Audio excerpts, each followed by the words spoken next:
세금의 역사에 대한 얘기예요. 세금이 뭐냐, 그리고 절세는 뭐냐, 뭐 이런 건데요. 세금이 뭐냐에 대한 얘기예요. 정부의 수입이죠. 국가를 운영하는 어떤 정부가 그 국가의 구성원들로부터 징수하는 수입이다라고 얘기할 수 있겠죠. 돈은 경제 활동을 하는 데 있어서 피와 같은 역할을 한다라고 얘기합니다. 모두가 동의할 거예요. 경제 활동을 하기 위해서는 돈이 필요하죠. 그건 당연히 우리 같은 일반적인 경제 주체뿐만 아니라 정부도 마찬가지일 겁니다. 정부가 운영되기 위해서는 돈이 필요하죠. 그러니 이를 위해 정부는 그 구성원들로부터 돈을 걷게 되는 것이고요. 이게 세금인 거죠. 그러면 세금의 종류를 한번 보자는 거죠. 세금의 종류는요, 나라마다 어느 정도 차이는 있지만요, 저는 세 가지라고 얘기합니다. 뭐냐면 소득세, 증여상속세, 재산세예요. 소득세는요, 소득에 대해서 부과하는 거고요. 증여상속세라는 것은요, 자산을 이전하는 데 대해서 부과하는 것이고요. 재산세라는 것은요, 내가 재산을 소유한 데 대해서 부과하는 그런 세금일 겁니다. 각각을 한번 살펴볼까요?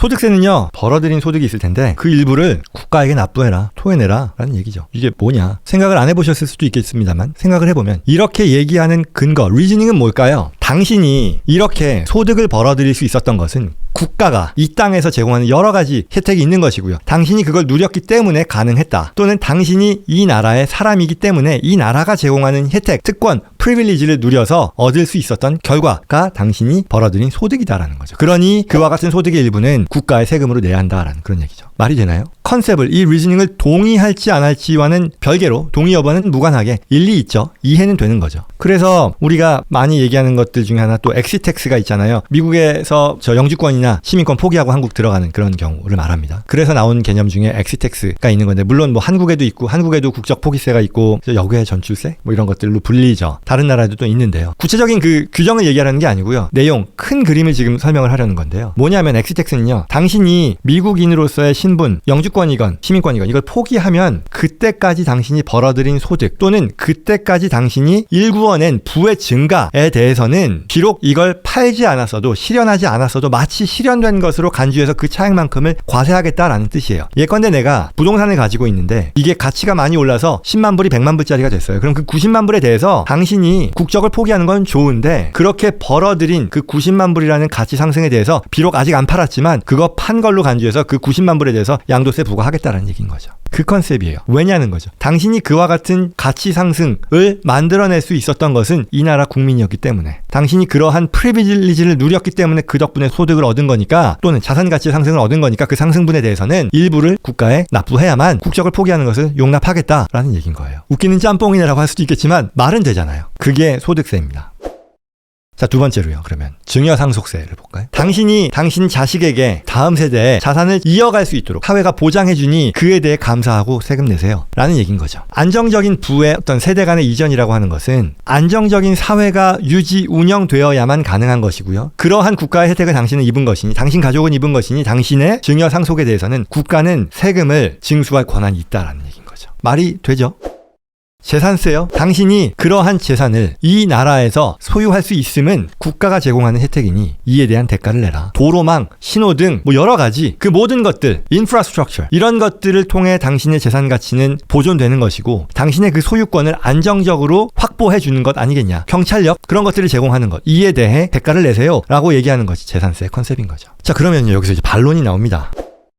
아니 뭐 다 좋은데 왜 이렇게 많이 간섭하냐 라는 얘기도 할 수 있는 거예요. 예컨대요, 소득세 볼까요? 소득세 한 번만 내면 되지 왜 이자 배당 주식 매각 왜 또 과세하냐 라고 얘기하는 거예요. 자, 이자 소득이요, 내가 돈 빌려준 데 대해서 나온 소득이잖아요. 그러면 내가 이 자산이요, 증여로 받았건 상속으로 받았건 소득으로 받았건 나 한 번 세금 냈잖아요. 근데 이거 가지고 내가 또 이자 받는데 이것까지 또 세금 부과해야 돼? 라고 얘기할 수 있어요. 또는요, 배당 소득, 주식 매각 소득 마찬가지예요. 자, 내가 주식을 투자해서 벌어들이는 배당 소득, 이거 왜 과세하냐는 얘기가요, 사실은 아마 생소하실 수도 있는데 뭐냐면요, 컨셉은 이거예요. 자, 우리가 법인의 회사에, 주식회사에 주식을 투자하잖아요. 그러면 그 주식회사가 주는 배당금이요, 일단 한 번 세금 낸 거잖아요. 왜? 그 회사가 벌어들인 소득에 대해서 법인 소득세 냈잖아요. 그러면 이미 세금 냈잖아요. 근데 그거를 내 주주한테 주는 데서 세금을 왜 또 걷어? 라고 생각할 수 있는 거죠. 그리고 내가 그 해당 주식을 매각했을 때 벌어들인 것 또한 결국은 내가 소득을 벌었으니까 그에 대한 가치가 높아져서 판 건데 그 소득에 대해서 이미 세금 냈잖아. 사실은 사족입니다만, 그래서 이 주식 투자나 이 배당에 대해서 적용이 되는 세율이요, 우리가 얘기하는 그 오디너리 인컴, 일반 소득 세율보다 이 자본이득에 대한 세율이 더 낮은 게 이러한 배경에서 나온 얘기긴 해요. 자, 그 다음에요, 증여상속세도 마찬가지예요. 마찬가지예요. 내가 이미 소득세 다 냈는데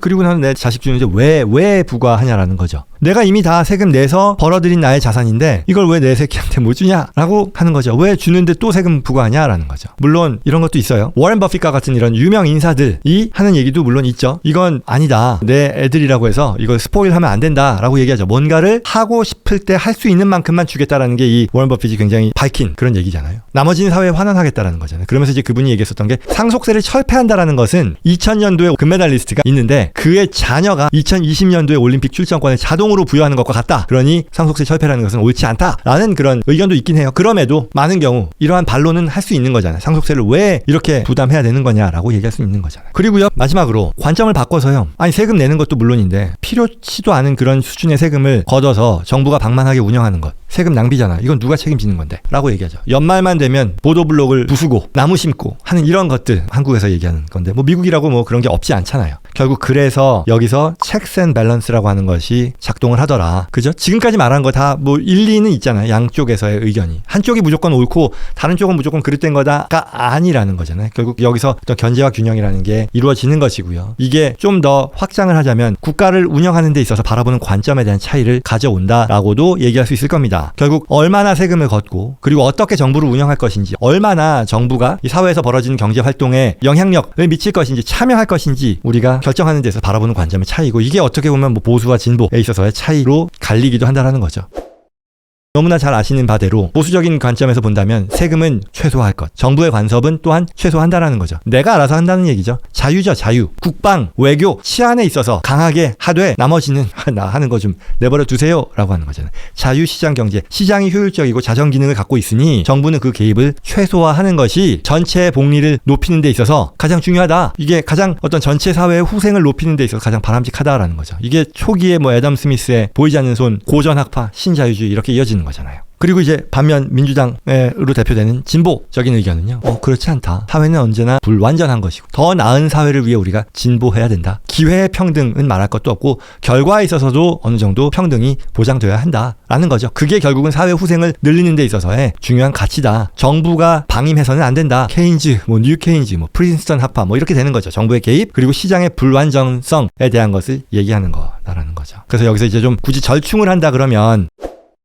안정적인 사회 운영, 보수적인 관점에서 보더라도 결국 안정적인 사회 시스템의 운영이라는 것이 필요하니 세금은 나쁜 게 아니다. 정부의 일정 수준의 개입은 좋은 것이다 라는 거죠. 이거 좀 더 얘기하자면 기득권층이 자신의 자산과 지위를 안전하게 유지하기 위해서도 결국 사회가 안정적으로 운영되는 것이 필요하니 그런 목적으로도 반드시 필요한 그 세금 부담이라는 것은 부담해야 되는 그런 내용일 것이다 라는 그런 얘기겠죠. 한 가지 유명한 사례를 좀 얘기하자면 꽤 오래전인데요. 이분이 뉴트 깅리치라고 하는 공화당의 유명한 그 하원 의장까지 했었던 분이죠. 지금은 이제 은퇴하셨고 힐러리 클린턴 말할 것도 없이 유명한 분이죠. 이게 뭐였었냐면 당시에 정부가 얼마나 간섭하고 개입하느냐, 간섭이라기보다 얼마나 개입하느냐에 대한 어떤 관점의 차이로서 힐러리 클린턴이 아마 책을 한 권 냈었어요. It takes a village to raise a children인가 하여튼 그러면서 아이를 교육하는 데에는 마을이 전체가 필요하다라는 직역하면 그런 뜻이었었던 거죠. 온 마을이 필요하다. 그랬더니 깅리치는 이 무슨 사회주의적인 발상이냐, 아이를 키우는데 필요한 것은 가족이다. 가족이 하는 거지 무슨 사회냐라고 얘기했는데 힐러리 클린턴은 그걸 받아치기를 아이를 키우는 데 있어서는 가족, 부모도 필요하고 프리스쿨도 필요하고 지역 커뮤니티도 필요하고 학교도 필요하고 선생님도 필요하니 빌리지가 필요한 거다라고 얘기했다는데요. 각각 의미 있잖아요. 뭐가 맞냐? 모르겠어요. 각각 의미 있는 거 아니겠어요? 그래서 그 안에서 이 정파들이 의견을 가지고 내가 맞네, 네가 맞네, 보수, 진보로 나뉘는 것 같아요. 좀 사족으로 빠지고 있습니다만 안 싸우면 좋겠지만 또는 이런 정책만으로 싸우면 좋겠지만 실상은 그렇지 않죠. 지난주에도 한국의 이 국회의원 총선이 있었고요. 금년에 앞으로 이제 또 연말에 미국 대선이 있을 텐데요. 그냥 쉽게 하기 쉬운 말로는 정책은 사라지고 이렇게 진흙탕 싸움이 된다라는 그런 얘기를 합니다만 모두가 다 아는 그런 얘기이겠으나 세금 제도라는 거, 역사에 대한 거 그리고 관점에 대해서 한번 얘기해보고 싶었어요. 다시 그러면 이제 돌아와서요. 제 할 일을 하겠다. 그게 뭐냐면요. 열심히 일해서 번 돈, 저 말고요. 제가 하는 일, 고객이겠죠. 번 돈 철세할 수 있게 해줄 것이고요. 그리고 또한 수동소득, 아까 얘기했던 리타이먼트 인컴이죠. 내가 돈을 위해 일하지 않아도 되는 그런 구조, 수동적 소득을 만들 수 있는 구조를 또한 제안해 줄 것이고요. 그리고 또한 이러한 자산을 잘 쓰고 자식들에게 넘겨줄 때 세금을 덜 낼 수 있게 가장 텍스 이피션한 그리고 그들이 원하는 방식대로 할 수 있도록 고려한다. 도와준다. 그게 이제 저희가 하는 일이겠죠. 절세라는 거에 대해서 제가 마지막으로 좀 하나 더 추가하고 싶은 것은 이 예전에 절세가 뭐 좋은 거냐 나쁜 거냐, 탈세는 나쁜 거고 절세는 좋은 거다, 이런저런 의견이 분분하단 말이에요. 그리고 실제로도 이게 절세와 탈세를 넘나드는 이런 경계가 모호하다라는 이런 얘기도 합니다만, 이와 관련해서 예전에 루이스 브랜다이스라고 하는 유명한 대법원 판사의 의견이 있었어요. 그때 대법원 판례에서 나왔었던 얘기인데요. 그걸 한번 얘기하려고 합니다. 1930년대였습니다. 이분 대법관으로 하면서 얘기했던 것이, 세금을 피하려는 그런 우리의 노력은 그 자체로 인정받아야 된다라는 그 얘기를 하면서 판례에서 이런 얘기를 했었던 거예요. 알렉산드리아 버지니아라고 하는, 그게 이제 미국 대법원, 연방 대법원인데가요, 포토맥 강을 끼고 이분이 살던 그 집, 알렉산드리아라는 그 도시가 있는데 버지니아에, 거기서 항상 이분은 대법원으로 출근을 하는 그런 거였다는 거죠. 근데 포토맥 강을 건너는 데 있어서, 그리고 대법원으로 가는 데 있어서 두 가지 옵션이 있었다는 거예요. 하나는 굉장히 붐비는 유료도로, 톨로드를 거쳐서 가는 거예요. 그러면 이건 교통비도 내고 매연에 뭐 시간에 등등 여러 가지가 뭐 안 좋은 거예요. 그러나 그렇게 가는 거죠. 그리고 다른 하나 옵션은요, 지역 사람들 중에 일부만 아는 그런 어떤 쾌적한 지름길, 아마도 뭐 로컬 길을 어떻게 어떻게 해서 가는 그런 방법이겠죠. 무슨 얘기를 하려는 건지 아마 아실 거예요. 그래서 이분이 비유를 했었던 것은요, 출근길에 유료도로에 돈을 내고 가는 거는요, 많은 사람들이 일반적으로 하는 방법이다, 적법한 것이겠죠. 그런데 여기서 유료도로에 톨비를 내지 않고 그냥 누군가가 치고 간다면 이건 불법이다, 결국은 탈세다 하는 얘기죠. 그런데 쾌적한 지름길을 아는 사람으로서 그걸 통해서 돈도 안 내고 쾌적하게 빨리 가는 것은 뭐냐라는 거죠. 절세라는 거죠. 그랬을 때 이 절세라는 것은 잘못된 것이 전혀 아니고, 절세를 위한 노력, 불행한 것은 tragedy of life today is that so few people know that the free bridge even exists. 이 말이 뭐겠어요? 비극적인 것은, 슬픈 것은 사람들이 이러한 free bridge가 있다라는 것을 모르는 거인 거죠. 그게 슬픈 현실이다라고 얘기를 하는 거잖아요. 그러니 세금을 최대한 적게 내려고 얘기하는 것은 잘못이 아니고요. 부자든 가난한 사람들이든 그렇게 한다라는 것이고요. 누구도 법이 요구하는 것 이상을 더 낼 의미는 없다라는 것이고, 누군가가 도덕적인 의무로, 도덕적인 이름으로 이보다 더한 것을 납부하기를 요구하는 것은, 그것은 형식적인 그런 표어에 지나지 않는다라는 그런 얘기를 하는 거죠.